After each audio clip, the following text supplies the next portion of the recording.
Let's party.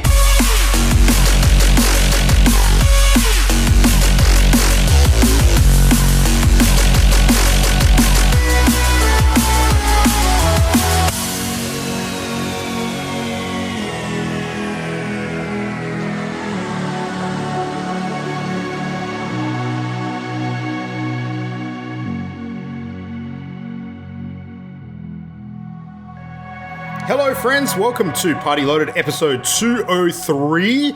It is time for a show about video games, and to talk about them, we have myself, Luke Retallick, we have Christian Paulson Brown on my right, we have Matt the Game Dad Diet, and we have, of course, Adrian Chia on the other corner, right there. Yes, it's you, Adrian.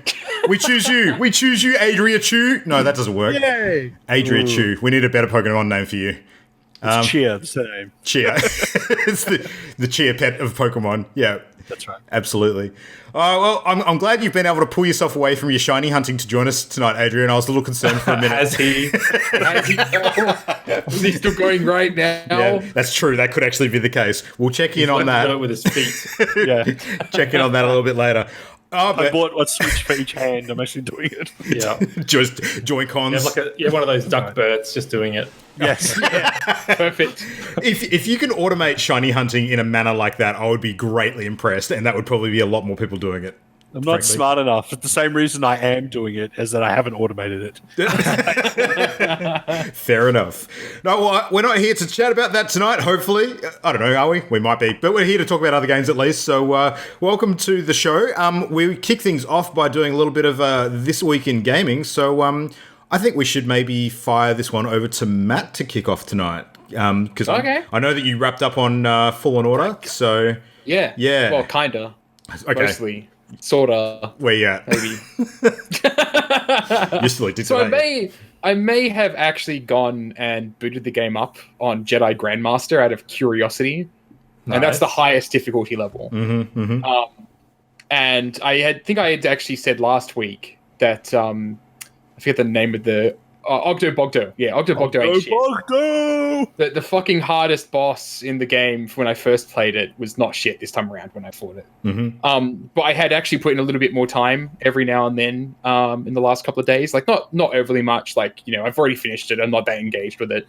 But I keep on going back. And man, fucking hell, it's good. Like just playing it on the highest difficulty is really, really awesome. The only thing that I have struggled with is there's one planet, Dathomir, there's these freaking acid-spitting spiders. Oh, we talked about this the other day. Worst. Those spiders suck. Yeah. Like, of all the enemies in the game, they are the most difficult because I can't parry them, and dodging them just means that there's an acid pool on the ground now that I'm currently burning in. So, yeah, like, when I've been playing it, like, that, I've just been on Dathomir, and I've just been like, I don't want to deal with them, so I don't play it much. would you agree with the hot take that... as far as all the enemies in the game goes, stormtroopers, not a problem. Inquisitors, relative pushover. Native fauna. Native fauna are the fucking hardest things to deal with in the game. I would say like the boss fights are still rough, but I actually enjoy them, and that's typically when you're going up against like the people hunting you and the Sith Lords and shit like that. But when you're having to deal with fauna, I think the thing is that a lot of the time they have abilities that you just like they will go straight through your deflecting, or they have abilities that like just leave really annoying, like the poison pools, right? The freaking spiders on Dathomir are such a pain in the ass because they're the only enemy that does that leaves this thing on the ground that hurts you if you stand in it. And there's like, if you're in a narrow corridor, that basically means you've got to push up or fall back. And if you fall back, that just gives them an opportunity to keep on spitting at you. And unlike other ranged enemies, you can't deflect it back at them. So. Oh my god, you know what I just realised? This is something we're going to have to get Adrian to explain. So you're up against all these other really skilled fighters in the game, but the fauna are basically the soccer theory fighters. So... yeah. So, Adrian, explain this. Just prior to recording, I mentioned a particular theory, a theory of choice that comes to mind when it comes to competitive anything. So anytime you're forced to compete against someone else. My soccer theory is that you can have the best soccer team in the world, whoever that might be, like top of the league, world-class soccer players. And then there's me, But because I know nothing about soccer and I'm so shit at it, the world-class team would have no idea how to deal with me, and therefore I would beat them. Yeah. That is soccer theory. And it applies to I'd love to everything. put that to the test. Sorry? I'd love to put that to the test. Yeah. I mean, I think it'd be a quick test. It would be. Yeah. So animals in that, they're fucking rough. And I totally agree with that. Like, the animals in that game, like, they're totally unskilled, but somehow they keep on fucking defeating Jedi. Mm-hmm. Like, it's kind of bullshit. But the soccer theory, absolutely. The thing I've actually put more time in with this past week, though, true to my word, I have been playing Death Stranding. yay. Yeah. So Christian and I have spoken a little bit about it, but you have not. So I have not. And everybody, like, when I was asking people's opinions on it, like, should I pick it up? Like, half the people would be like, Matt, you won't like it. Don't bother. And then the other half were like, Matt, you're going to fucking love this game. Get it. And then I got it, and I found myself sitting somewhere in the middle. Like, do I like it? I don't know if I like it. This is really weird. And so, like, it's super interesting because you see all the conversation on Twitter about, like, the first 8 hours of the game. It's really slow and it just chugs along, and, you know, there's not really much interesting. And then after that is when it becomes game of the year material, right? Like, it opens up. And I had a very similar experience. I think my 8-hour point was actually like 16 hours, which I got to like last night. Oh, really? What's that point supposed to be? Nothing happens. Like, I haven't reached a point in the narrative where it suddenly became more interesting. It was the point at which, like, for me, it was after I got the bowler gun. Okay. And so I get that, and there's all these mules, which are basically guys that want to steal cargo. And so I was running around. There was a mule camp, and I'm like, well, I have this sweet ass bowler gun now. Let's go in there, because I had to go in there anyway to steal a quest item thing. And so I go in there and I try going stealthy first. I strategize, drop my kit that I'm currently carrying that's important, that doesn't get knocked around or damaged or anything. Sneak in, beat up a few dudes, get noticed, start bowling people, and then just like more of them come rushing in, and suddenly I'm into this freaking massive fight. And the combat just isn't that interesting, rather. And so when I'm suddenly up against all of these guys, it's suddenly a lot more adrenaline-inducing compared to just standard fighting I'd been up to in that point. And so, you know, ball a whole bunch of them, start running around and kicking people in the heads. They get knocked out. Go and grab one of their trucks and then loot their camp clean. Just steal fucking everything. Chuck it into the truck. Grab my kit. Chuck that into the truck. I have so much stuff now that it's telling me that I can't load any more into the truck. So I'm having to, like, toss out things I don't need. Get in and just go on a fucking delivery rampage. Like, just dumping stuff at different locations. There were some roads that were being built, so I went to the roads and I just dumped in all the materials I had, built 2 roads, and then went back to, like, the first base and, like, finally unloaded the rest of the stuff, recycled everything, delivered the last goods. And it was like 2 hours of playtime, and I was sitting there, I'm like, that was fucking great. Yeah. Pretty action-packed. Yeah. Yeah. Not even action-packed. Like, the delivery point, like, it is so weird. Like, from a game development perspective, I cannot explain why I like the delivery mechanic, but I fucking love the delivery mechanic. It is so much fun. It is. It's awesome fun. It's really good. It kind of reminds me of, like, the exploration stuff that I really loved about Outer Wilds. But just kind of the delivery oriented thing. Managing your inventory and going out on deliveries is just great. It falls into this weird place where originally I was like, I kind of wish that it wasn't doing so much to constantly make me have to refocus on the game, where I could just, like, wander from place to place and just kind of enjoy it, because, like, you have to pay attention to balance if you're carrying too much stuff and everything. Yeah. But it constantly demands you to refocus on it, so you can't just, you know, zone out and watch another show or something while you're playing it. There's some stuff in there I don't like. BTs are really fucking boring. They're just kind of, you know, they just sit there. They just get in the way.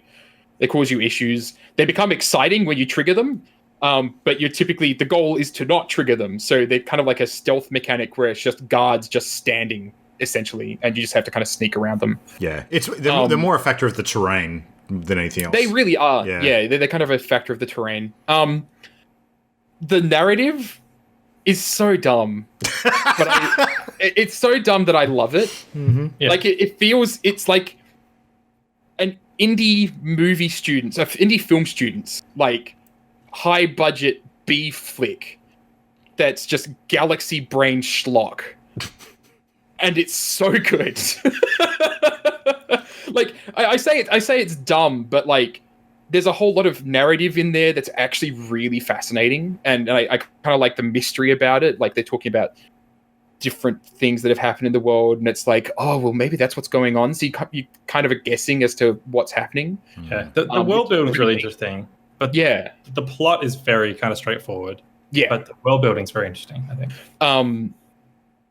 But yeah, like it kind of the comparison I have written down in my notes is it kind of reminds me of playing like tabletop role-playing games when a DM has written a world they really fucking love and they don't stop lore dumping on you.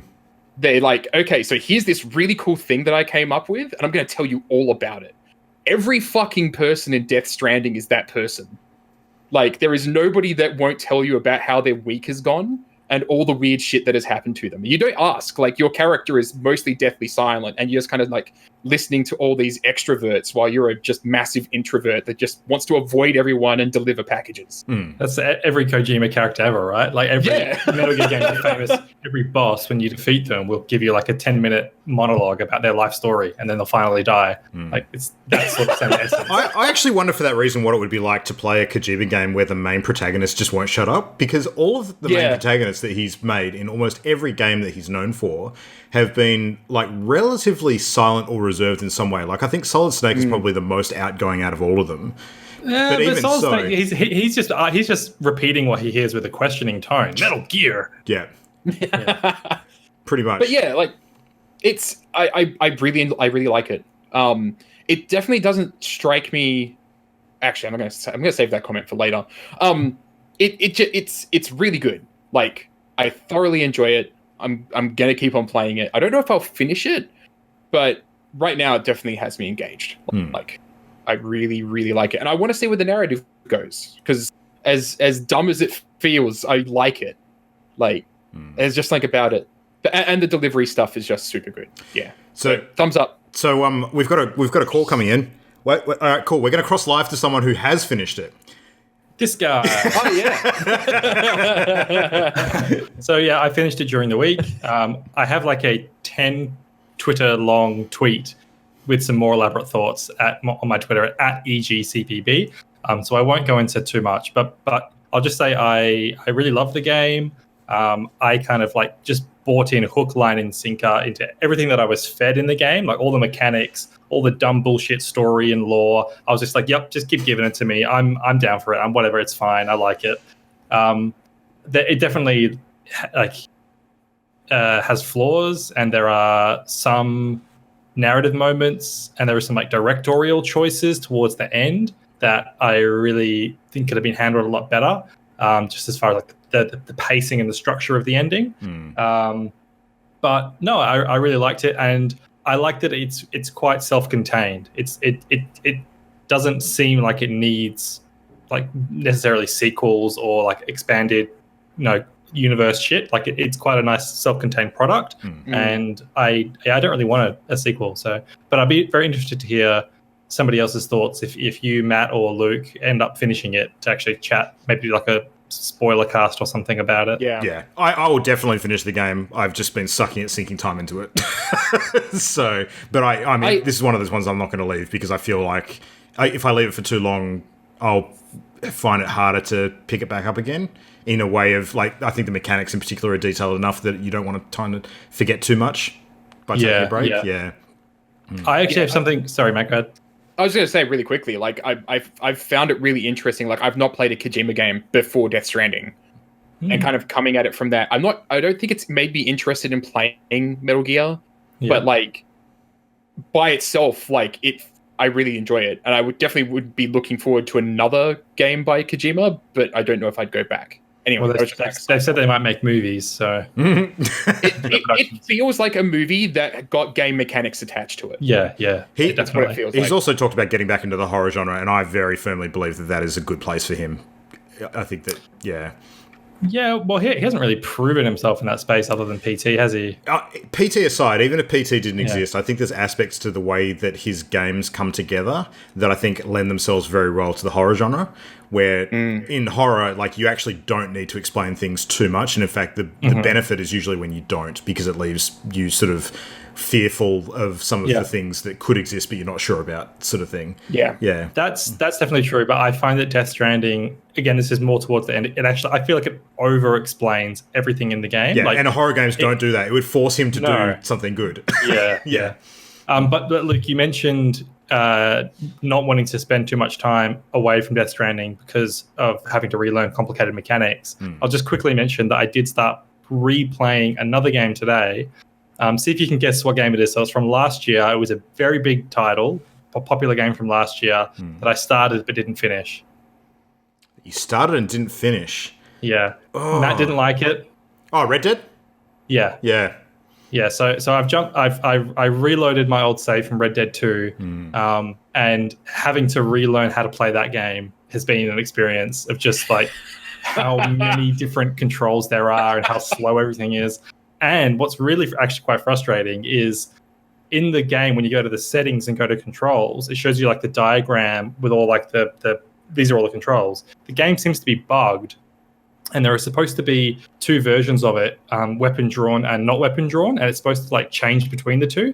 But the text for both is overlaid on top of each other. So you can't. And I was like, maybe this is just. So I backed out of it, went back into it. It was still there. I restarted the game, made sure it was up to date, like patched. And I can't see what the buttons are because there's two sets of text overlaid over all the buttons. So that was extra frustrating for having to relearn the controls. That sounds like it's working as intended to me. Is it one of those games that has the insert in the... Oh, did you buy digital or the physical copy? Physical. You did? So does it have the insert in the case which actually has the control layout? Because a lot of PlayStation games have that. I never even thought to look because no games come with anything. I never look at that shit. Don't get me wrong, but I always remember that it's there. So yeah, I might have to check that out. The problem with Red Dead is that everything's context sensitive. Yes. So like, okay, well, I don't have a gun drawn, but I'm not next to a horse, so therefore I'm going to throw a punch. Yeah. But if I am next to a horse, I'm going to mount it. That was the thing I hated about the controls for it. Even when you're in camp is different to when you're outside of camp. Yeah, exactly. It just changes constantly. But nothing to say about Red Dead at the moment. Yeah. Red Dead Online has been picking up a bit of interest again, which has seen some traffic about that game online, but hasn't been enough to pull me back into it yet either, so maybe one day.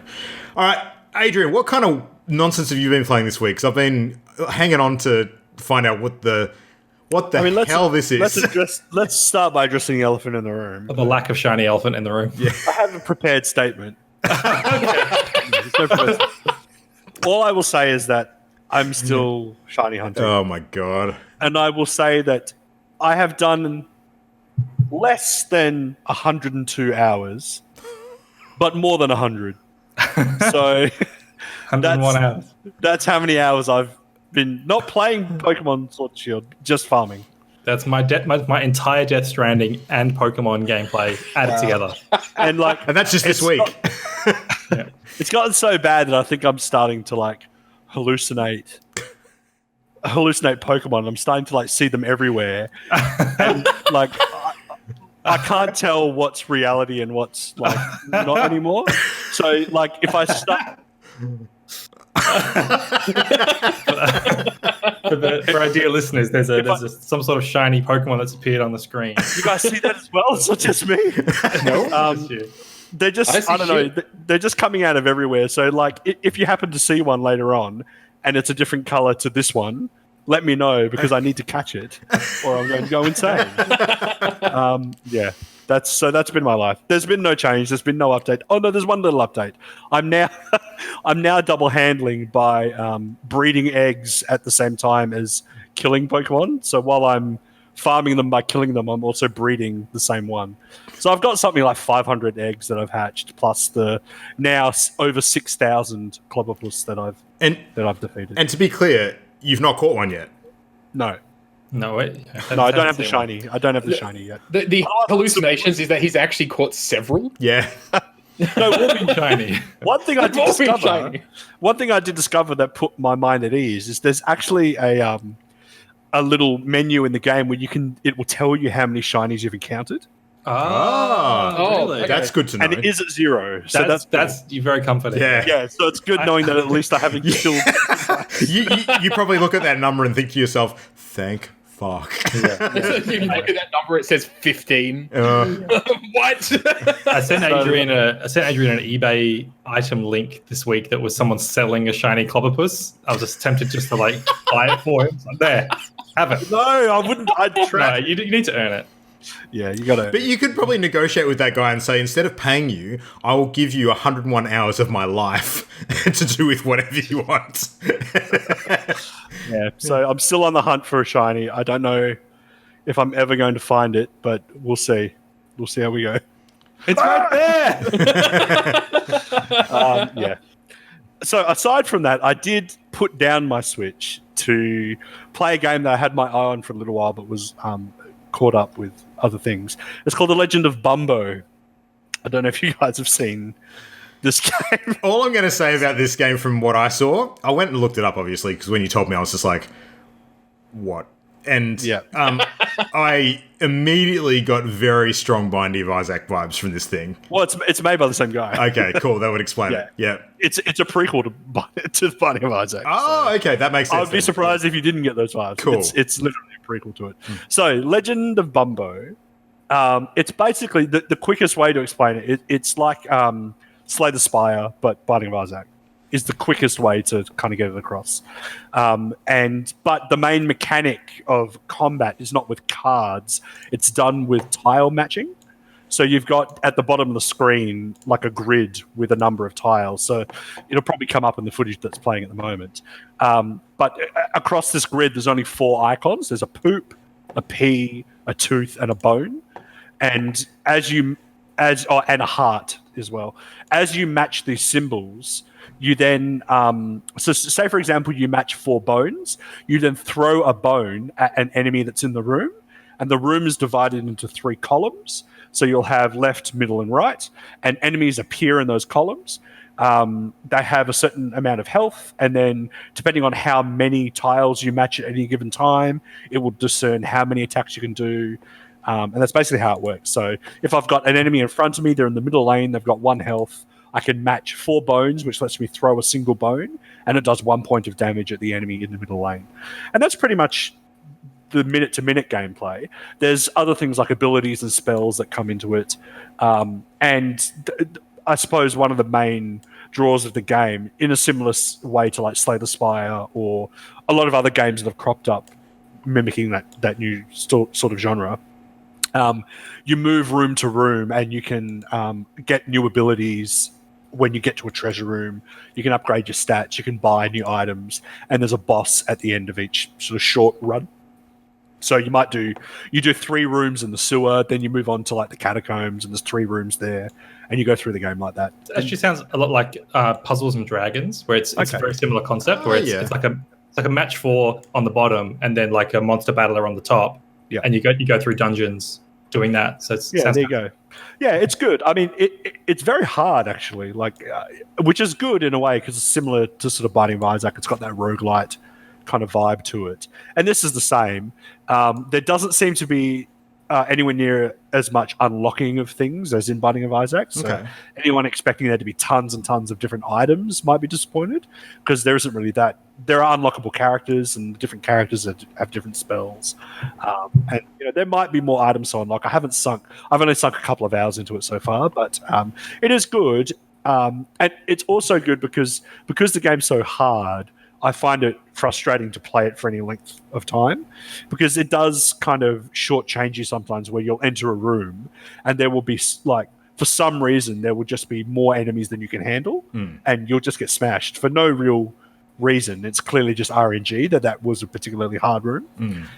So that can be a bit off-putting at particular times, but yeah, that's it. I dig the cardboard layered kind of art style. I think that looks really cool. It looks cool. Yeah, that's worth mentioning. So the art style is like it's still it's not actually like filmed cardboard kind of. It's not like claymation. It is sort of CG. What's the right word? I don't know. It is. There are digital assets, but it's modeled as if everything's made out of cardboard. Kind of like a disgusting children's story. Yeah. Because it's set in the sewer with poop and vomit and pee-pee. Yeah. Yeah. Yeah. So my kind of game. So to distract myself from to distract myself from the shiny farming, I decided to go down a distracting route. It's a shit activity to distract you from another shit activity. Yeah. Mm-hmm. I mean, we'll see. I mean, to be honest, as we were leading up to the podcast tonight, I was like, am I going to be talking about how many hours I've spent shiny farming, or am I going to be showing them the shiny? And I guess we'll have to wait till next week to see what has changed. I'm just expecting zero change between this week and next. Yeah, that could entirely be. Or let me counter that, but with one other theory. You will find a shiny and decide that it's not the one that you truly want, and you'll go for another one. And we'll have a similar... No, honestly, I don't think I could do it again. Like, okay. There's no way that I could... If I get it, there's absolutely no way that I would do this again. There's no way I can justify it at all. You can't justify it now. Well... You know, I'm not wrong. The silence said it all. No, you're right. I had a really good philosophical discussion with Christian during the week about the sunk cost fallacy and whether it does or does not apply to me in this case. And yeah, I had to admit that it doesn't. So suck it. It boils down to the value of the product and the perceived value to Adrian, and whether or not he's inflating the value of the outcome to justify his action, or whether that is the actual value of the outcome.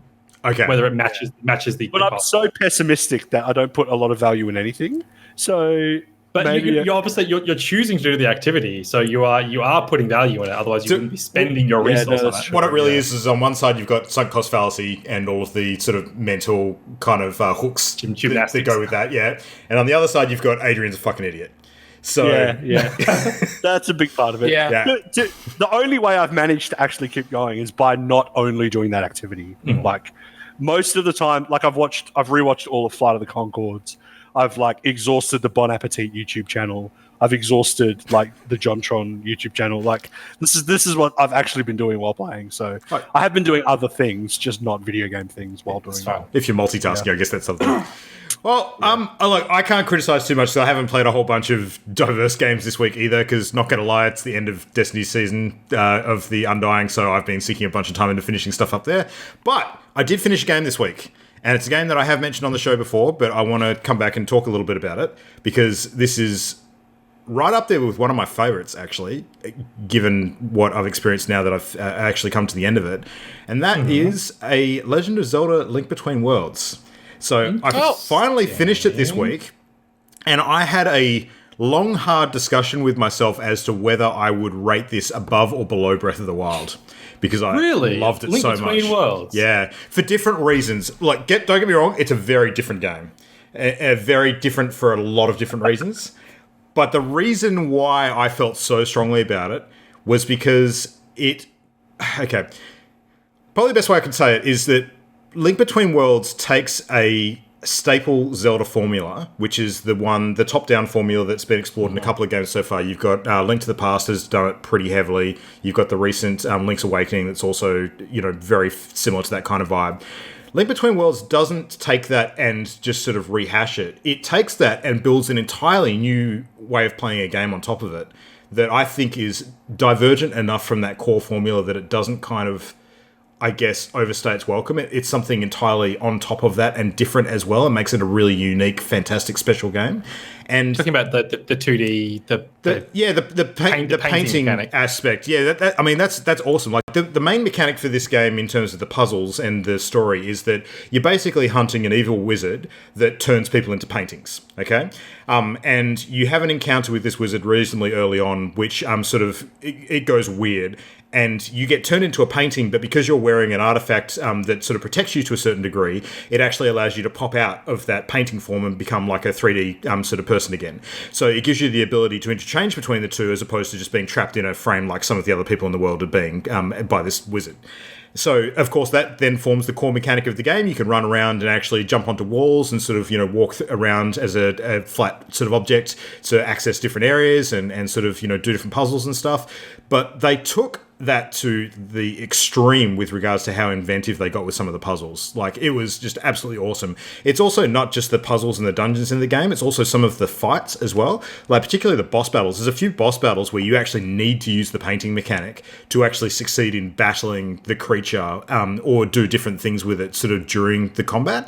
And I just love it. I feel so strongly about how good it is and how it sort of mixes the sort of mechanics up a bit. Like, no dungeon really uses the same mechanics that hard again. Like, each of them are very individual. There's a whole bunch of different items you can get in the game to allow you to traverse different things. Like, there's a hook shot, there's like an ice wand, there's a bomb, there's some staples in there, and each dungeon kind of has like a key central theme where one of those items will help you get past a whole bunch of the puzzles.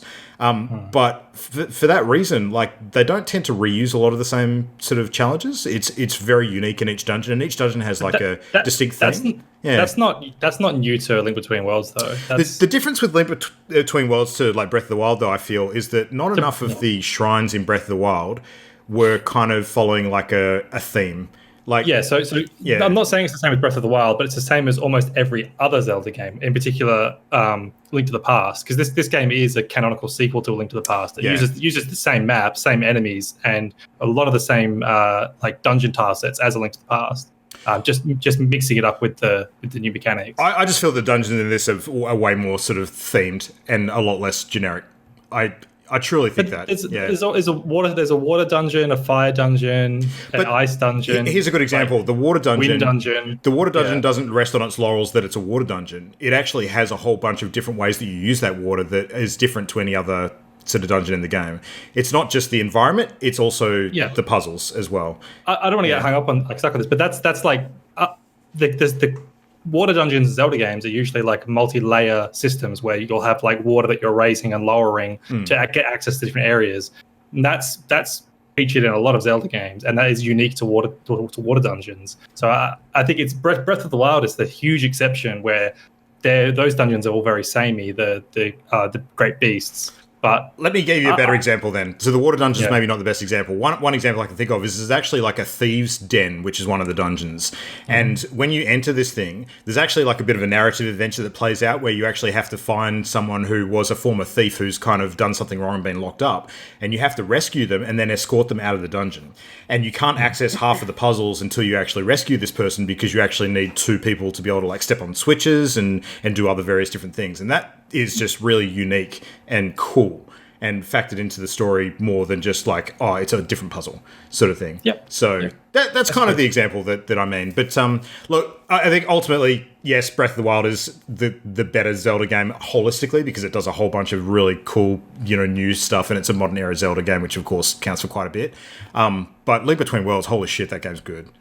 It's kind of where I'm going to land on it. So, yeah. I do. The best thing about Link Between Worlds is it introduced the character Hilda, who I love, which is like the Dark World Zelda. Yeah, it's cool. Yeah, the low rule version instead of the high rule version. Yeah, it's very, very cool. Yeah, I have a friend who's looking at cosplaying as Ravio, the vendor, for an upcoming event this year too, which I'm really keen to see how that plays out. But yeah. Oh, I wanted to mention one of the interesting, one of the things that A Link Between Worlds did differently is how the items, you rent the tools that you use. And that's like normally in Zelda games, you'll acquire the items in different dungeons.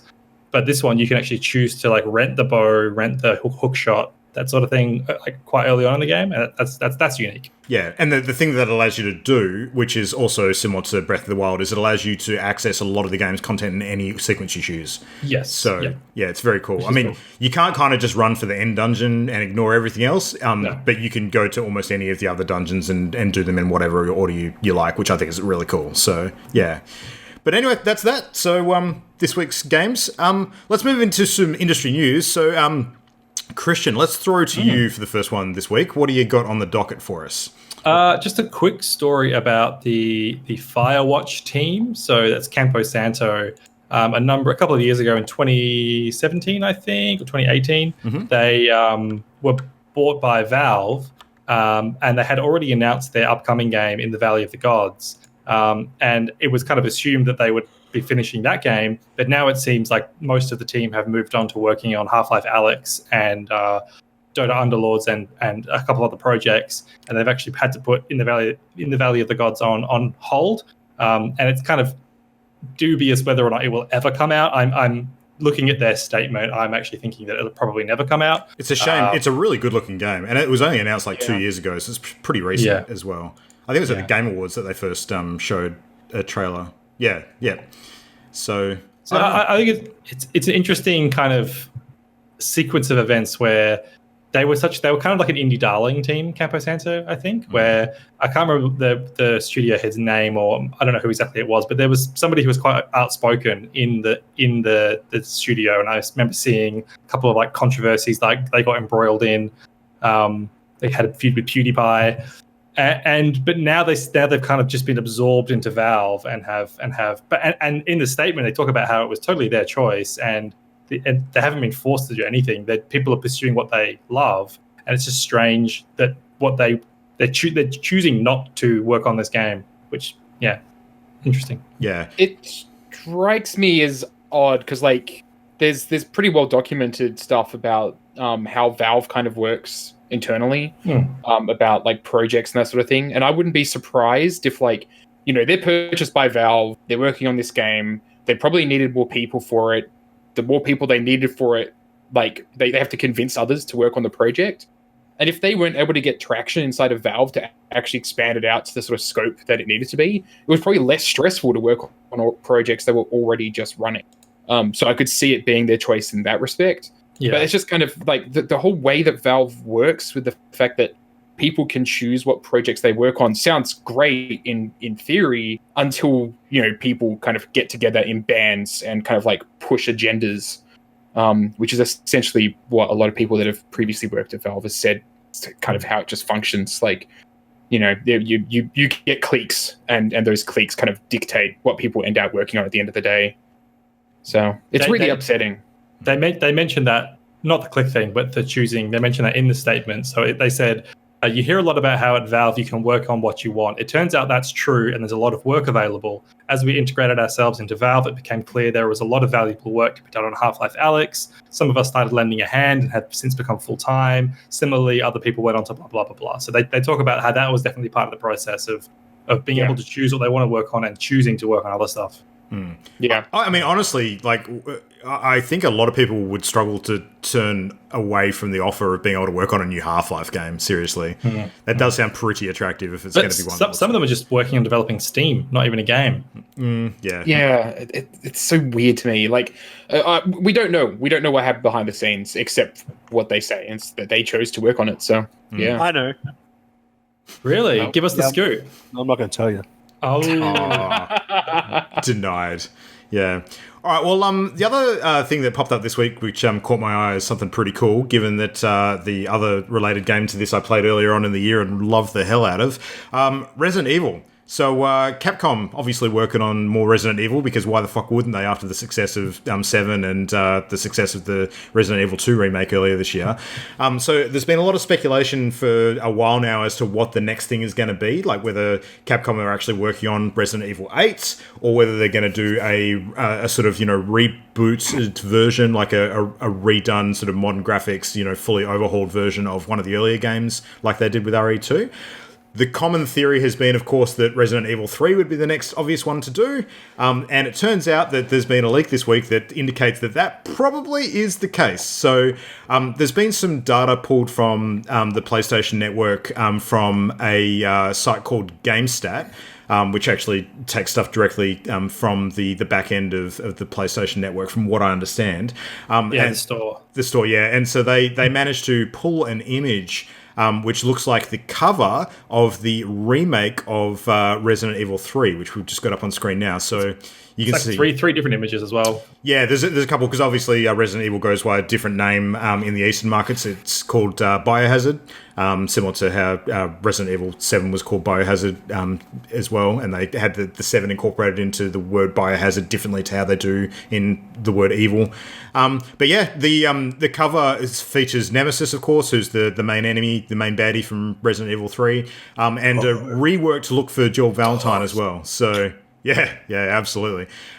Nemesis was one of my first really loved entries in the franchise. Like, I liked the early Resident Evil games, but Nemesis to me was awesome. Like, I loved the hell out of that game. It scared the shit out of me. Yeah. Totally. 3 was actually the first one I played seriously. Like, I touched Resident Evil 1 and didn't play 2 at the time, but 3 was the first one I got into. And so I'm definitely happy to see it remade. Yeah. So given the timing of this leak, there's a fair bet that we might be seeing a world premiere for Resident Evil 3 Remake, perhaps at the Game Awards. So I think so. Yeah. Very likely. Happening. Be very, very cool. All right. What do you got, Matt? Well, I've got to say that's not such good news, but it's really interesting because we've talked in past about like maintaining games that are digital, and what happens when servers start shutting down and everything like that. So there's a thing that's come up just recently through this place called the PC Gaming Wiki, where it turns out that a game called Tron Evolution, you can no longer install it because the Secure ROM DRM has expired and it will no longer accept any CD key. That's funny because the Secure ROM DRM sounds like a Tron baddie. Yes. So basically, like if you own the game and you go and install it, and then try to enter your CD key, it'll reject it. It'll say the CD key's expired. And it turns out that the reason this has happened is because Secure ROM's not actually a product that you purchase. It's a service that you pay for on subscription. And Disney's no longer paying for that subscription, so Secure ROM has shut down their services for that game. And so players can no longer get access to it, which just seems insane to me. Like, oh yeah, we're just going to shut down the servers to do this, and now players just can't get into that game anymore. Like, imagine if this was like some larger scale game. Imagine if this was Destiny 1, right? Like, you owned a copy of Destiny 1. I see you, Adrian. No. Thumbs up.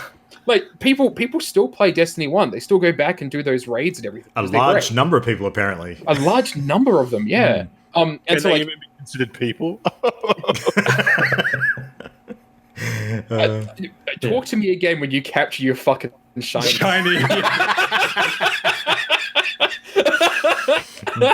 Yeah, fair enough. This isn't the first time this has happened with Secure ROM as well. I remember reading a number of years ago, specifically the Mac version of Metal Gear Rising Revengeance is completely unplayable now for the same reason, because Secure ROM expired. It's just gone. It's insane. Like, how you can't really keep an archive of games when they have this sort of DRM. Like, I remember back when Steam first came out and was a thing, and people were losing their minds over the DRM that kind of just came bundled in with Steam. And it just kind of faded into the background over time. But now this kind of like, this sort of thing is bringing it back into the forefront. Like, we should be worried about this, right? Because all it takes is a service shutting down, and then you lose access to potentially thousands of dollars worth of game that you own. Yeah, it's a major selling point for sites like GOG, who famously have the games without the DRM included. So yeah, it was like one of the Star Wars Battlefront games, GameSpy shut down, and that was what ran the servers, and so you were no longer able to play multiplayer, despite the fact that game was fantastic. Yeah. So the more services like that just shut down, the less we actually have games that can be maintained. Well, and a whole bunch of people have been rightfully pointing out that, like, who can access the game with no problem? Pirate. They can just go and break the law and continue to play it. So why shouldn't people pirate when it comes to DRM? So there's some big profile ones that sort of get planned shutdowns, which are usually communicated quite well by the company in question. Like the most recent one that's been doing the news lately has been Battleborn, of course. Like Gearbox is going to be shutting Battleborn down in about a year's time, and they've got like a phased approach where they're going to sort of stop people from making sort of in-game purchases about a year prior to shutdown, and then they'll turn the servers off permanently. And after that point, there'll probably be like pirate services available run by dudes called Pandy Richford or something. But who knows?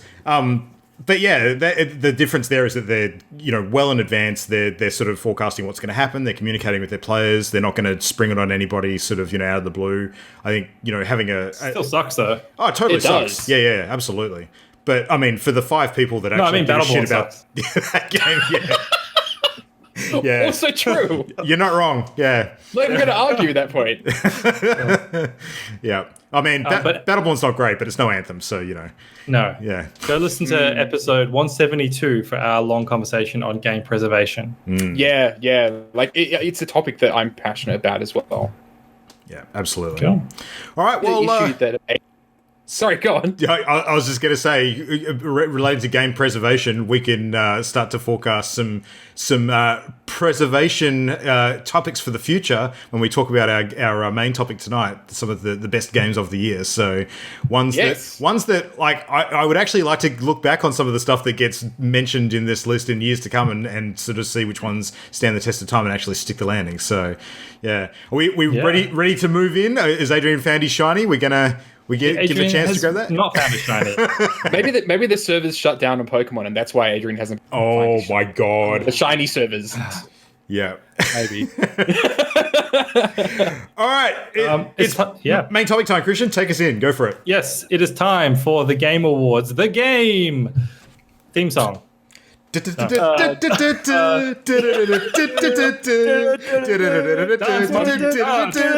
not participating in this. All right, that's enough. I still have my Thank you, dignity. gentlemen. That was Barely. So the way this works is very, very simple. We have a list of all of the categories with all of the nominees, and we're going to take turns picking our nominees. And if we have anything interesting to say about why we've chosen them, we'll elaborate. Yeah. And we're going to start from the sort of least exciting categories, arguably, and we'll work our way up to the big one, Game of the Year. And then I'll keep track of everything, score it all, and then after the Game Awards, we'll reveal which one of us is the gaming Nostradamus. But Christian, what about the special rules for assigning extra points to categories and things? That's true. Yeah. So we've got a power pick where we're allowed to choose one category that we are feeling especially confident about, and it's going to give double points. And we've got a backup bonus where there's one category where, for whatever reason, you want to pick 2 games. Maybe you're not as confident, or maybe there's a game that you have a soft spot for that you'd love to see win anyway. And so you can pick 2 games in one of the categories as well. And that's it. That's it. That's all the complexity there is. So we should mention that the actual Game Awards are going to be taking place on the 13th of December this year. So that is coming up soon. We're going to do the Game Awards, the game tonight, obviously a little bit ahead of that date so that we've got some breathing room, and also because when we get into the next couple of weeks, we're going to be doing our own party favourites for the year. So we didn't want to sort of split that in the middle and do Game Awards stuff. It makes sense to do the predictions now. But we'll of course talk about the winners when we actually know what they are. So... yeah. So let's get started. So the first category we're going to jump into is Best Community Support.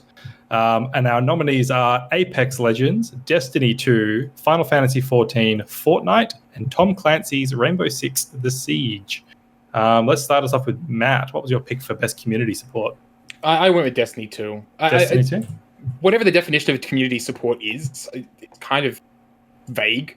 Because, Bungie's support is not great, but the way they engage with the community is pretty good. So I would say, Destiny 2. Luke?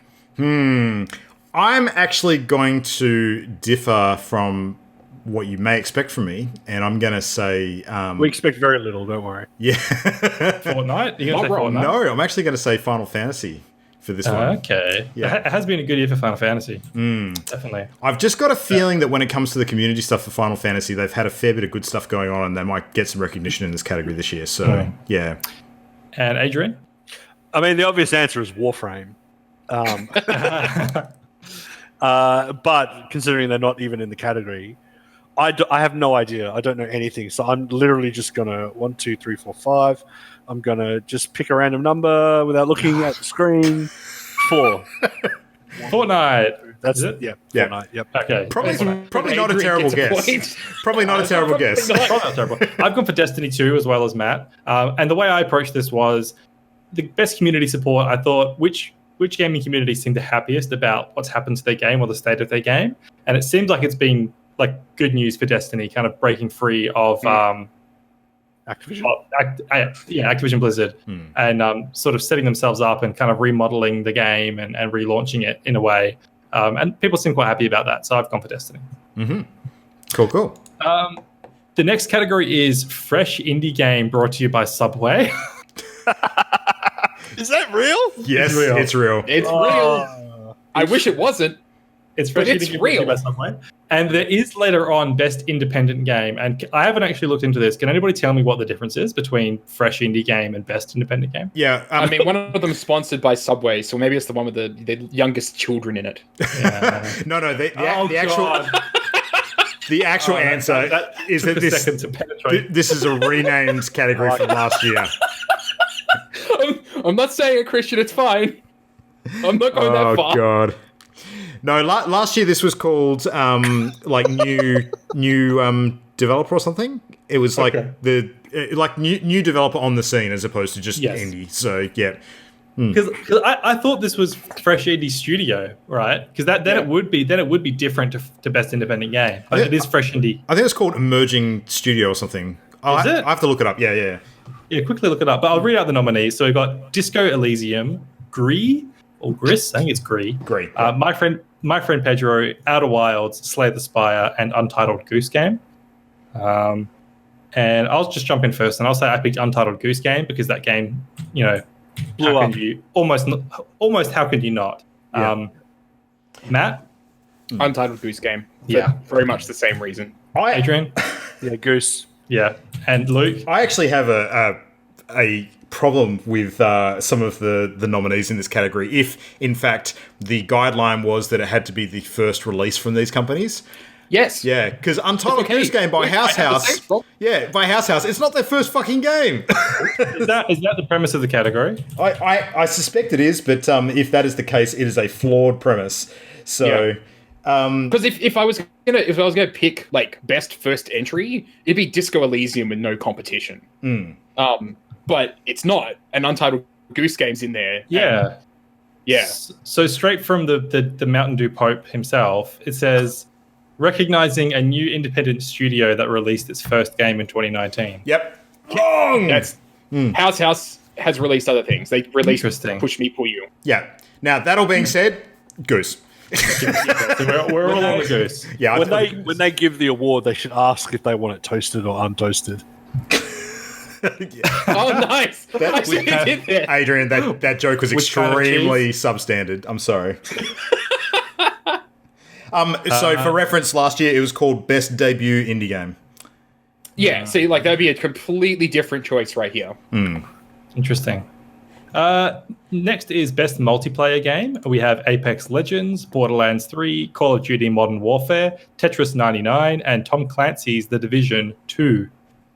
Let's start with Adrian. What does best mean? Like best multiplayer? It's all judged by a panel of judges. So it's like there the are best 80 plus sort of members of the gaming media at large that contribute to the pool of nominations and judging. Think it's going to be Apex Legends. Apex Legends? Yep. Matt? I'm going with Division 2. Division 2 and Luke? I concur with Adrian. I think it's going to be Apex. And I also think it's going to be Apex. I think that even though Apex has had some rocky moments, like just before, and I think their first battle pass was quite unpopular. People didn't really like the rewards in it. But just the explosive kind of debut that game had, and kind of what it's done to battle royales, I think that it'll pick up. I think it's maintained enough momentum in people's mind share that it's going to get best multiplayer game. Yeah, agree. All right, best sports/racing game. I'm sure we all know about all these games very well. We have Crash Team Racing Nitro Fueled, Dirt Rally 2.0, eFootball Pro Evolution Soccer 2020, F1 2019, and FIFA 20. Now, I'm just going to say I'm picking Crash because... You know what it is. Because I know what it is, and I feel like gaming journalists also know what it is. Yeah. And so they might pick it too. But, Luke? I strangely think that this is a slam dunk category for that reason. I think it's Crash as well. Yep. Matt? Also Crash. Crash, Adrian? I'm going to pick eFootball Pro Evolution Soccer Theory 2020. Soccer Theory. Did you? Yeah, you just had to go with the Soccer Theory for that reason, didn't you? Yeah. Yeah. Do you locking that in? No, Crash. Damn it! You should have doubled down. Yeah. Soccer Theory for the win, because if you had have won that would have been Soccer Theory embodied. Do you want to? All right, go on, change it back, Jack. Soccer Theory incarnate. Yeah, exactly. I know this is sort of heresy, but I need to let the dog out because she's growling at the back door. I'll be back in 1 second. Yeah. I could start. I'll start us off on the next category. We've got best strategy game. There's Age of Wonders Planetfall, Anno 1800, Fire Emblem Three Houses, Total War Three Kingdoms, Tropico 6, and Wargroove. And I do want to point out this is the only category that Fire Emblem Three Houses received a nomination in. So as predictably, that's my pick. What about you, Matt? Also Fire Emblem Three Houses, and I'm putting double points on it. Oh, he's gone for the power pick. I think it's a very safe pick. Thinking about it, that's not what I did. That's not what I'm going to choose, but that's a good choice. And Luke? I probably should power pick this one, but I'm definitely going Fire Emblem as well. But I want to play a bit more risky and not power pick this category, even though I agree. I think it's absolutely fucking obvious that it's going to get it. But hopefully, I'm going to go for style points by putting my thing somewhere else. Okay. Style points worked out so well for me last year. Yeah. And we can move on to the next one and quickly catch up when Adrian when he's back. Mm-hmm. So next is best family game, and we've got Luigi's Mansion 3, Ring Fit Adventure, Super Mario Maker 2, Super Smash Bros. Ultimate, and Yoshi's Crafted World. Trivia about this nomination list: it's all Nintendo. Yep. Luke. I actually struggled on this one. Between a couple of picks because I think this is really good games there. Family game? Yeah, it's tricky. I think I'm gonna go with Luigi's Mansion though. Mm-hmm. I think that there's maybe a little bit of recency bias that might creep in with that. It could be the case. Yeah. Matt? I could see that. I nearly went for Luigi's Mansion, but I'm going for Super Mario Maker 2. Mm-hmm. I think it's the one that people talked about a lot more, so it's resonated more with people. Yeah, I think Luigi's Mansion 3, it does have the recency bias, but I don't think it's notable that you can do the multiplayer with Luigi. But I think when I think family game, I think multiplayer. And I guess Mario Maker Mario Maker is multiplayer now. But also just sitting around and making levels together, I think I'm going to go for Mario Maker 2. I think it's really weird Ring Fit Adventures in there. I don't see that as a family game at all. It's a Nintendo game. They had to find one more. Yeah. Adrian, we did best strategy game. Yep. Yeah, that's what we thought. And then we're on best family game at the moment. Family game. Yeah. Hopefully not sponsored by Subway. Not sponsored by Subway. Sponsored by Nintendo. Yeah. No, it's sponsored. They're all Nintendo games. But sponsored by some other fast food restaurant that caters for the whole family feast. Matt and I have gone for Super Mario Maker 2, and Luke's gone for Luigi's Mansion 3. I'm going to go with Smash Bros. Ultimate. Smash Bros. Ultimate. That's a lock. Solid pick as well. Yeah. All right. Next, we have best fighting game. We've got Dead or Alive 6, Jump Force, Mortal Kombat 11, Samurai Showdown, and Super Smash Bros. Ultimate. I'll start us off, and I'm going to hard lock Smash Bros. And then Adrian. Yeah, I think you're right because that's going to appeal to everyone, not just the FGC. So I think maybe Smash Bros. As well. And Matt. People's Choice, Smash Bros. Yep. And Luke. I'm taking a chance on this one and going with the meta of the people that I know are looking at the reviews, and I'm going to go MK11. MK11 is that's my second pick, but I just think like Smash Brothers. It's one of the Game of the Year nominees, and I'm almost like, if a fighting game is a Game of the Year nominee, how can other fighting games be better than it? Yeah, you know what I mean. If they're not also nominated, the answer is that it shouldn't be a Game of the Year nominee. Controversial. We'll get to that, Luke. Yeah. So that's 3 for Smash Bros. And 1 with Luke from MK11. Mm-hmm. I'm going to change to MK11 as well. Okay, Adrian going to MK11. All right. Next is best role-playing game. We have Disco Elysium, Final Fantasy XIV, Kingdom Hearts 3, Monster Hunter World Iceborne, and The Outer Worlds. Interesting that Monster Hunter Iceborne's out there when it's technically an expansion, so I'm not sure. Yeah, I had an issue with that as well. But what did you go for, Matt? I'm actually using my 2-pick here. Yep. Because the backup bonus. My backup bonus. Because I think if this were actually critically choosing games for the award, it'd be Disco Elysium. But I think the one that's actually going to get it is going to be The Outer Worlds. The Outer Worlds, yep. Yeah. I'll jump in and say I'm also picking The Outer Worlds. And Adrian? Yeah, Outer Worlds. And Luke? For The Outer Worlds. Yep. Straight on The Outer Worlds. All right, nice and easy. Moving on. Best action/adventure game. We have Borderlands 3, Control, Death Stranding, Resident Evil 2, The Legend of Zelda Link's Awakening, and Sekiro Shadows Die Twice. Interesting trivia there. There's 2 remakes in Resident Evil 2 and Link's Awakening. And this is the first nomination we've seen for Death Stranding of the 9 that it picked up overall. So, yeah. And Luke, what's your pick? I'm going to pick RE2 for this one.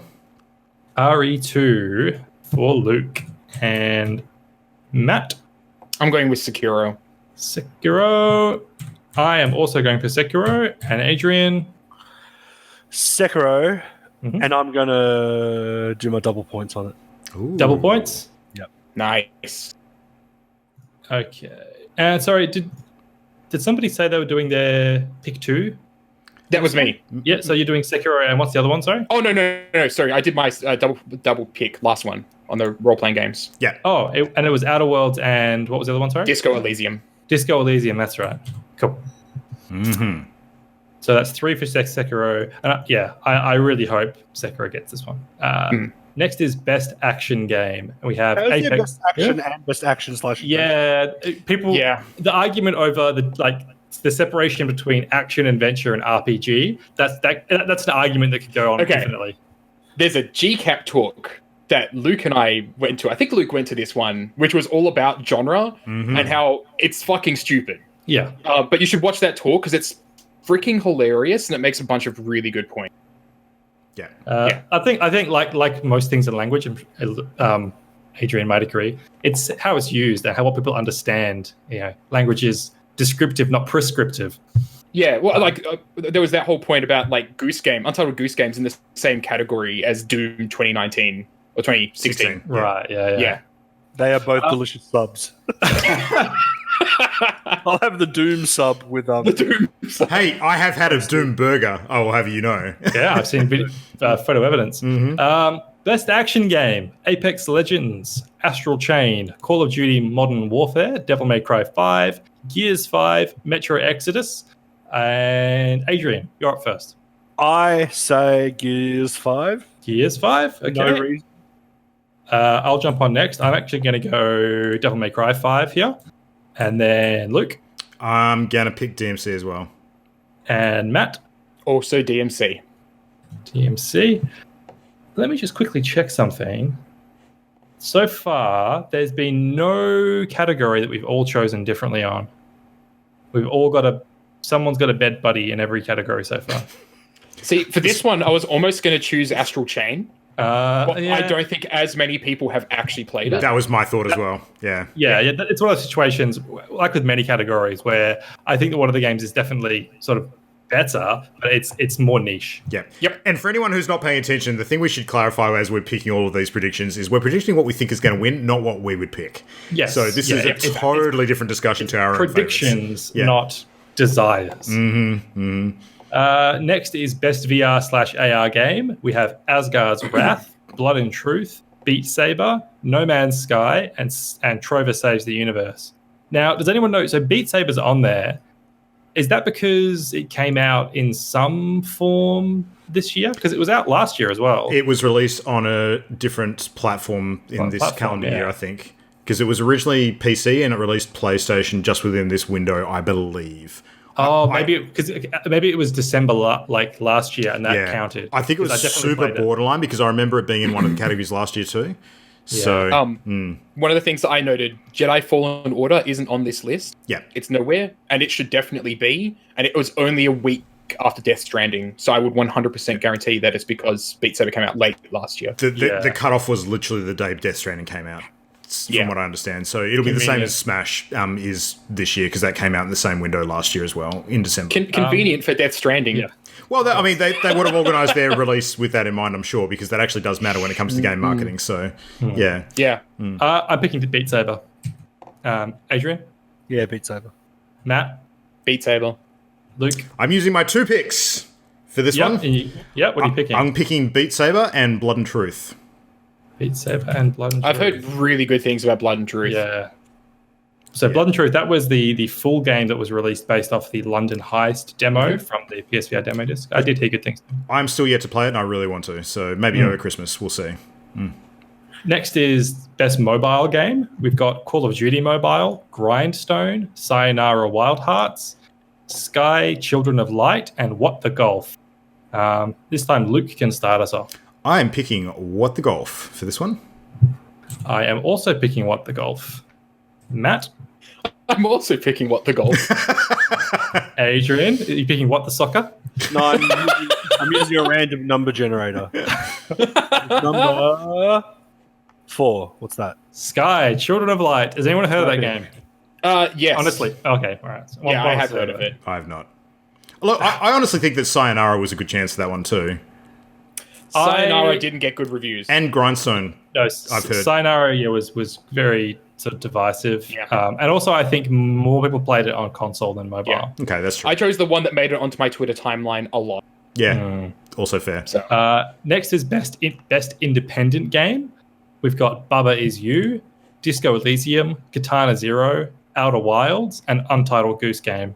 Can I go ahead and assume we're 4 for the goose? Anyone? No. Luke, what are you going for? I'm picking Outer Wilds. Outer Wilds. Matt? I'm picking Goose. Picking Goose. I'm picking Goose, and I'm using my. I can tell Matt felt real good about that one. I'm doing my double points for the Goose. Yeah. And Adrian? Goose. Yeah, He's doing a goose hand. I'll just say the reason why I'm picking Outer Wilds is because I don't think it's in enough other categories to get recognised, and there will be a very fervent following for that game out there amongst this crowd. I think it's going to pick up an award. The problem, the problem really is, and this is the kind of one of the epiphanies that I had while I was going through the. I don't think that enough people have played Outer Wilds or Disco Elysium to even place on the radar.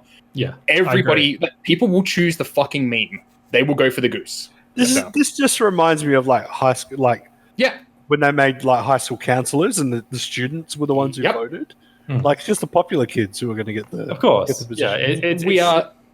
We are the way that I've treated this, the way that I made all of this so much easier on myself was not thinking about what games deserved to win the award, but thinking about what the amorphous blob of game critics would consider the least offensive one to win the award. And then it's the goose. Now, I would normally agree with you, but it didn't pay out that way last year or the year before. There were definitely things that I don't think fit that mold. So a few things buck the trend, but I think it's a pretty good rule. That's what I follow. I'm always thinking I watch IGN GameScoop a lot, and I kind of use their attitudes and their experience as a kind of a barometer. And when they were talking about Game of the Year picks, they forgot to mention Sekiro. And to me, I love that game, but to a lot of mainstream game critics, that game was still too niche. Yeah. And that's the kind of thing I think of. Yeah, that's exactly right. Yeah, that's how I've kind of treated it this year. Amorphous critic blob is actually one of the new toppings they have at Subway. You got to pay extra, but it's there. Extra ectoplasm. I'll take my amorphous critic blob on wheat toasted. Wheat. Yes, exactly. With Old English. That is the correct cheese choice, by the way. Can we have a category for most appropriate Subway cheese? Next is games for impact, actually. That's the same thing. It is. We've got Concrete Genie, Gree, Kind Words, Life is Strange 2, and Sea of Solitude. And I'll get Luke to start us off. This might be a little bit of a risky one, but I'm actually going to pick Sea of Solitude. Uh-huh. I was just going to say Life is Strange would have been a lock if it wasn't for the release schedule this year, I think really dividing the audience. I'm picking Gree. Matt? I hate this. This is one of the ones I really hated. Yeah. Life is Strange 2 isn't even finished yet, That's true. but it's the one I'm picking. I think the last one just came out. Yeah, the last Yeah, episode. but that's still after the deadline. Yeah. Yeah. But it's the one I'm picking because it's the one that everybody will have played. And Adrian, Games for Impact. Random number generator says 3. That's kind words. This is the first category we've all chosen something differently on. So Nice. as long Concrete as- Genie and as long as Kind Concrete Genie Words doesn't- look Yeah. fucking amazing. Yeah, Concrete Genie got a lot of good buzz too. Incredible. So Yeah. I'm sorry. Go ahead. No, I was going to say, like, it didn't get as much buzz as Life is Strange. That's the problem. I'm basing mine on buzz, and I feel like when Gree came out, people adored that game, and especially the art. And I think the art of that game has left a lasting impression in people's minds. I think Sea of Solitude was a disappointment for a lot of people, Yeah, even though it it was part of the conversation because it had like a high profile announcement. But I think it was a disappointment. Yeah.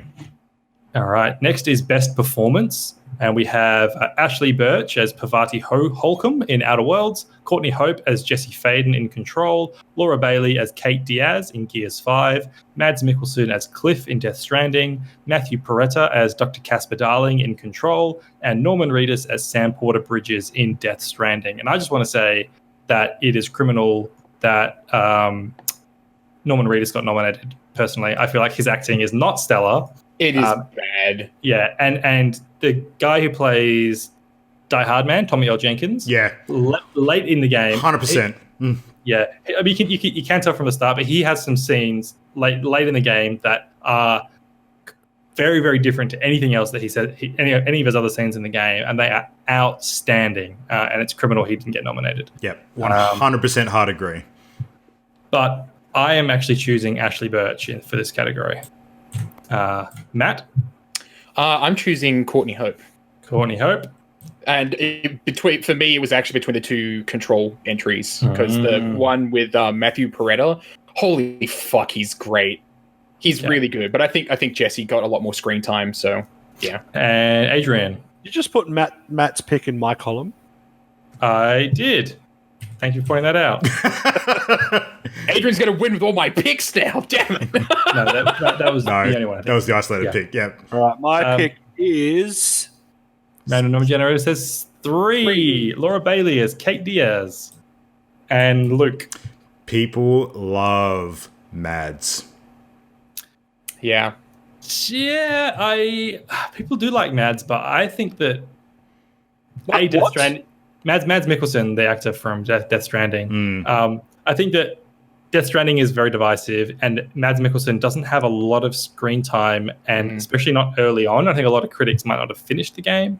So I went with Ashley Birch because people love Ashley Birch because she's one of the more high-profile voice actors out there, I think. And I haven't heard a single line from her character in that game.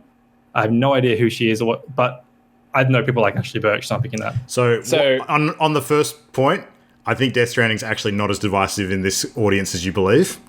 So more on that shortly. And secondly, fucking Mads. So I think that Cliff was actually a really excellently acted character in that game, despite how small his parts were. Because you could tell that Mads was having a really good time in that role. I think it actually showed quite strongly. So from what I've seen so far, at least. Okay. Yeah. And as the one person in the room that I'm pretty sure of us that has played Outer Worlds, you have made the wrong decision, Christian. Oh, really? Yeah. Okay, whatever. It's mediocre. It's a mediocre. I played Outer Worlds. No, performance, you said, not game. So, No. yeah. But I think like we've discussed before, it's a popularity contest, and I think a lot of people won't Yeah, even it's not wrong. Yeah, I think people will just, I love Ashley Birch, she's brilliant, vote. Best audio design, Call of Duty Modern Warfare, Control, Death Stranding, Gears 5, Resident Evil 2, and Sekiro Shadows Die Twice. So, Matt, start us off on best audio. So in my notes here, next to this vote, I have shrug emoji, and I have chosen Resident Evil 2. Resident Evil 2 for best audio. Adrian. Random number generator says 3. No, it's flipped. No. I can't see it. The 4. Okay. 4. That is Gears 5. Your RNG thing is rigged for Gears 5. How can it be Gears 5 when you get a 4? I don't understand that. Anyway. I'm picking Control. And Luke. I'm also picking Control. Now, I've not played Control, but one of the things I've heard people talk about is something about the sound design. People talking about cool effects they do with voices and stuff and telephones. Or I don't know, but it's really It was good. my next choice. Mm-hmm. Yeah. Next is Best Score / Music. We have Cadence of Hyrule, Death Stranding, Devil May Cry 5, Kingdom Hearts 3, and Sayonara Wild Hearts. And I'll start us off on this one. I'm doing my double pick. I'm going for Death Stranding and Sayonara Wild Hearts because I think Death Stranding is probably the most likely to win, but I would love to see Sayonara win. So, and then next we'll go to Luke. I think I'm going to pick Death Stranding for this one. Mm-hmm. And Adrian? RNG says 1, Cadence of Hyrule. That's not a bad pick, though. And Matt? Well done. Death Stranding. Death Stranding, cool. Next is Best Art Direction. Control, Death Stranding, Grease, Sayonara Wild Hearts, Sekiro, and The Legend of Zelda. We'll start with Adrian this time. I think art direction. What does that mean exactly? Just visually? Just the best it's like, visual. What does art mean is the whole thing. Oh, God. I like to think of it as kind of like best style, almost. Yeah. Yeah. Yep, that's what I think of it too. Yeah. So not best graphics, but best style. Yeah, I don't think Link's Awakening, because that's been done before.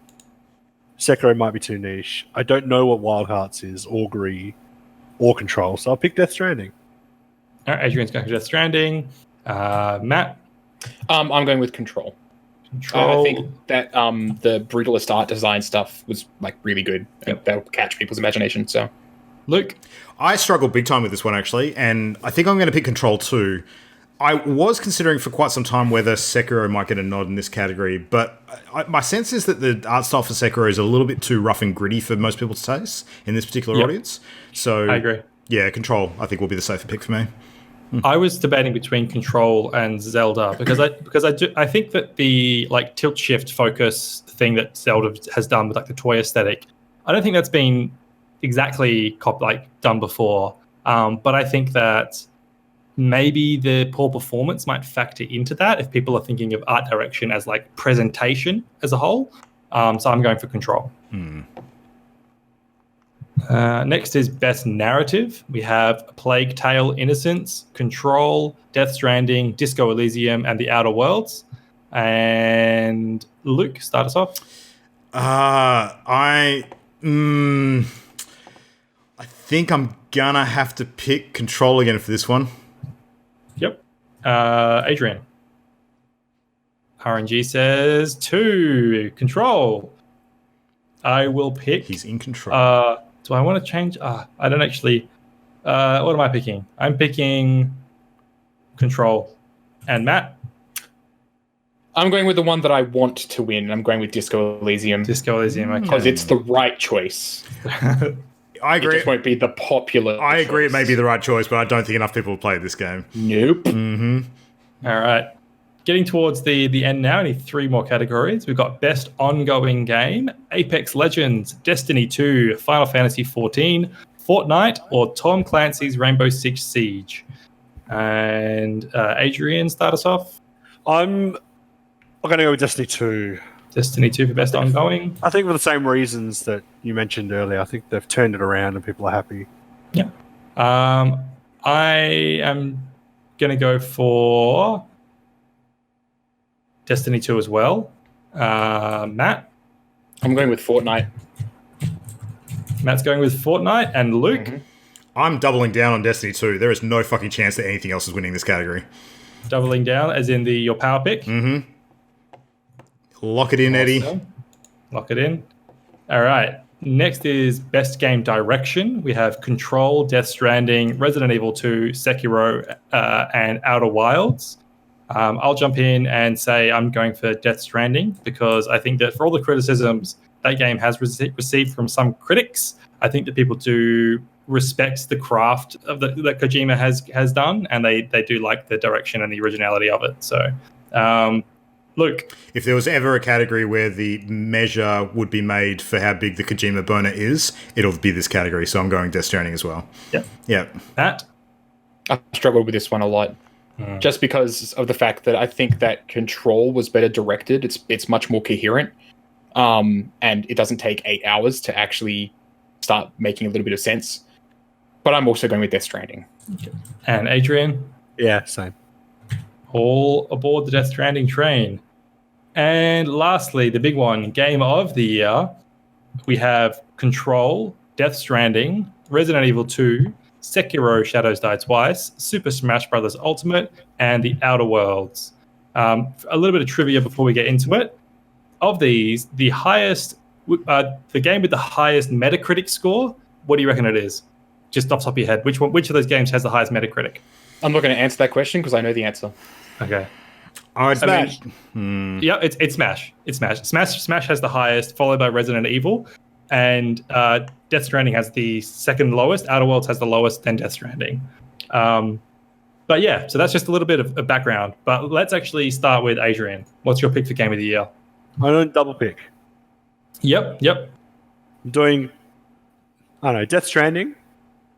Yep. And then I saved double pick for this just so I can say Sekiro. Cool.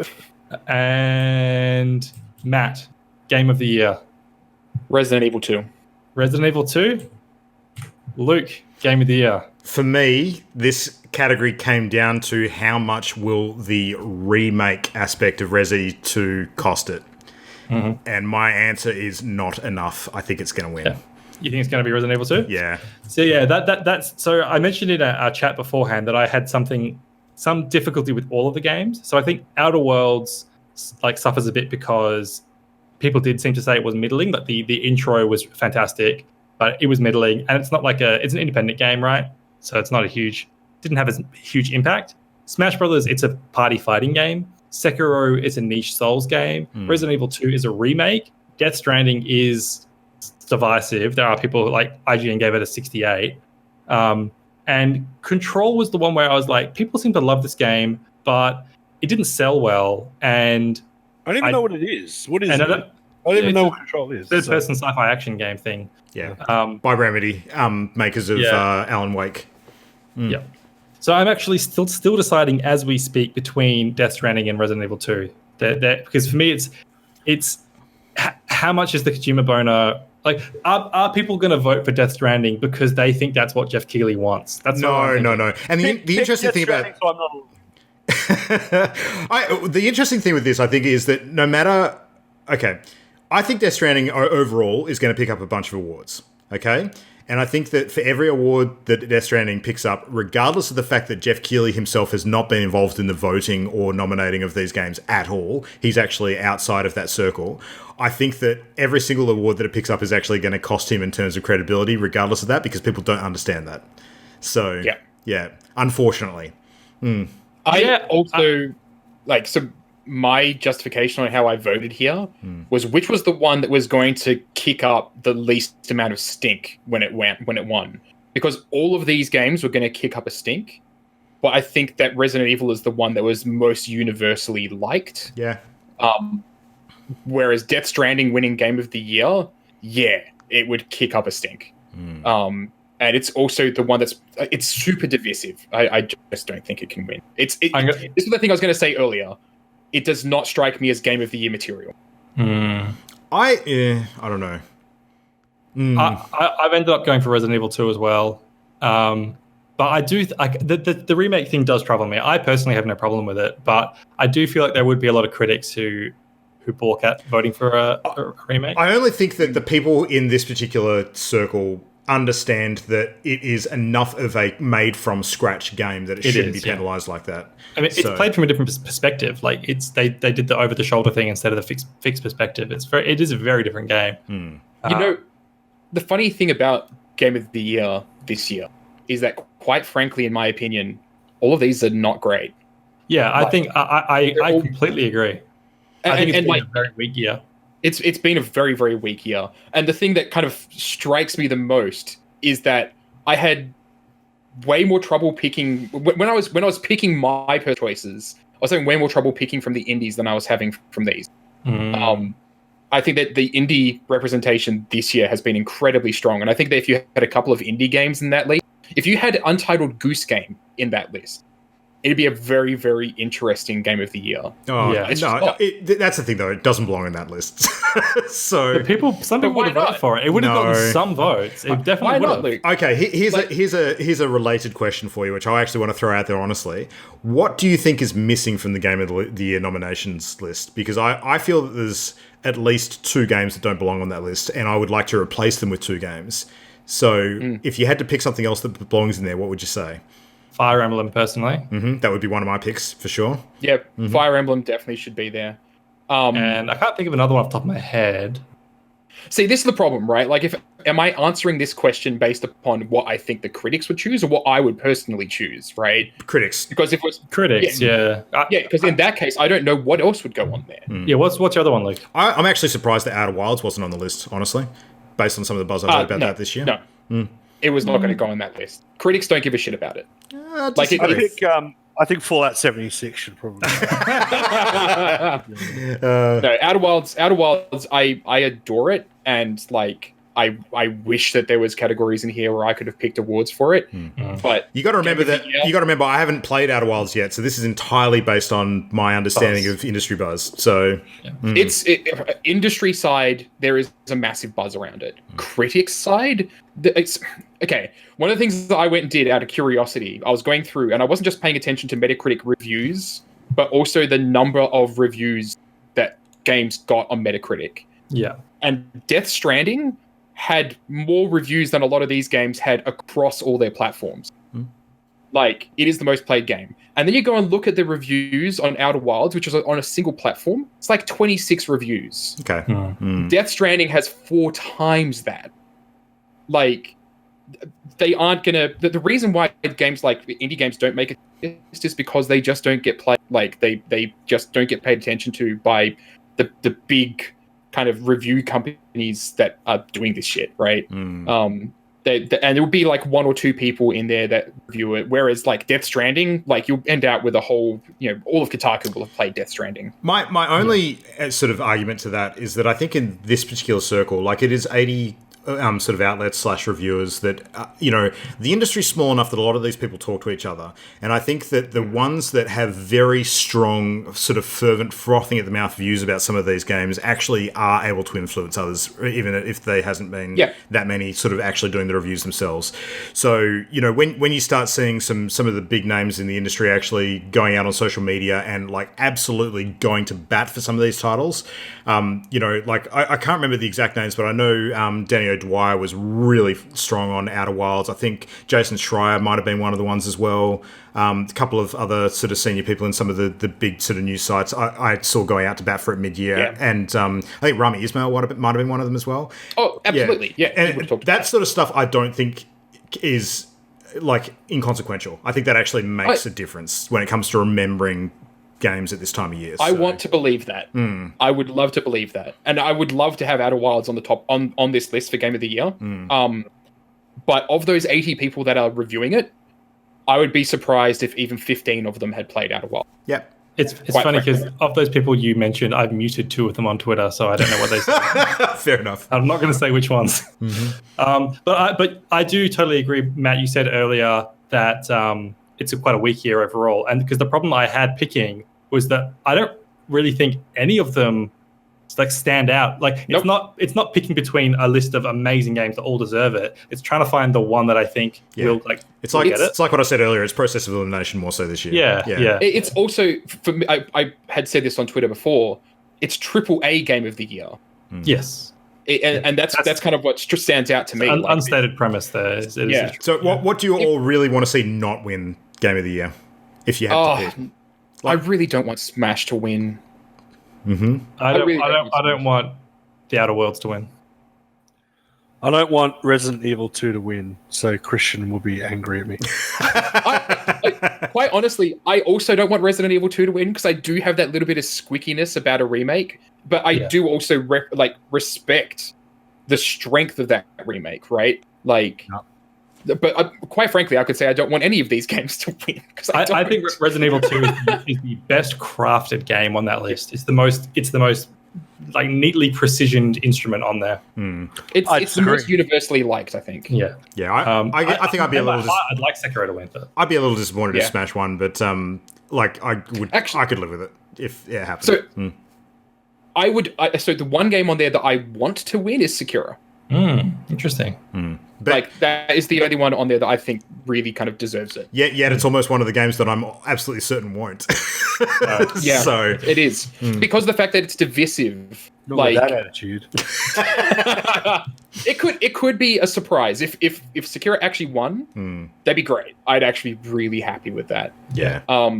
I don't think Outer Worlds will win because it's a really good game, but again, I don't think it's Game of the Year material. Christian, change my double down to Sekiro for Game of the Year. Oh. So you're doing your double down and your double pick in the one category. Yep. Oh. That's so non-committal. And what was it we're taking it out from? Where was it? It was in... So he's going to get a lot of points based on like... Best action adventure, I said Sekiro. Change it to Game of the Year. Yeah. He's making a stand. He's making a stand. It's the one category he cares about. Yeah. Awesome. Nice. All right. Good discussion, though. That was Game of the Year, the game. I'm really looking forward to finding out. And we might even have a live stream of the awards if we can make it, some of us who can make it. I think so. I mean, the time for us is going to be on a Saturday morning, I believe, so it could be workable. We'll see. I might get sick on that day. Yeah, absolutely. It's a good fun one. Boss watching the stream. I will probably have a swollen face, but I'll probably still be there. Yeah. It's a fun show each year. I mean, there's always a bit of cringe, but it's always a pretty good production. It has improved. Bring back Chick Man. Chick Hydrobot. Hydrobot for the win. This year, it'll be Monster Energy Man. Yes! And Monster Energy Zero is like Mega Man Zero. Yeah. They'll be selling Subway with free monsters to go with it. Please don't bring Subway Man out. No. Didn't he get put in jail? Just because it gets exposed to it all the time. Who would do that? I know, moron. Yeah.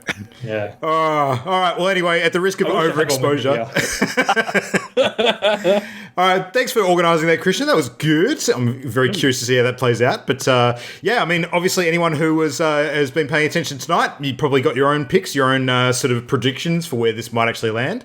So if you have a pretty different take on what you think Game of the Year or any of the other categories is going to be, let us know. So send email through as usual to mail@partyloaded.com. You can hit us on our social media at Twitter @PartyLoadedShow, or just look for Party Loaded on Facebook. And as far as content goes, you can check out everything else we do at our main hub via channelendgame.com, which links to our YouTube and our Twitch, which is right here if you're watching the show live as well. So, and if you're not watching the show live and you're listening to this afterwards, you should check out the live VOD version of the show, or watch it after the fact with all the visuals, of which we've had quite a few tonight. And you can check that out on the YouTubes or on Twitch, where we sort of store the VODs after the fact as well. So, yeah. And you get to see Adrian's awesome face when he's in the middle of shiny hunting. Or something. It's the same as my sex face. Which is this? Bored? What, like a whole bunch of nothing and then no delivery at the end? No, just... Disappointment. Yeah. Tantric disappointment is what I'd describe it as. Hours of sitting in a room alone. No worries. Well, thank you to everyone in the chat tonight who's been checking the show out. But otherwise, that's it for us tonight. Thanks, gents. Thanks, great show. We'll be back in 7 days' time. Next week, of course, we are kicking off the first stage of our party favourites, which is our Party Loaded Game of the Year, which is an entirely subjective, entirely based on our own personal opinion, rundown of a series of categories over what we think has really stood out this year. So if you want to see us wrap the year up in style, come next week and check that one out. Something to look forward to. Check out our social media for all the updates on that as well. But I'll stop there, won't ramble on. We've got lots to think about in the next 7 days. Until then, thanks for watching. We'll see you next week. Good night. Good night. The Party Loaded podcast is a Channel Endgame production. For this and more great gaming content, bookmark channelendgame.com.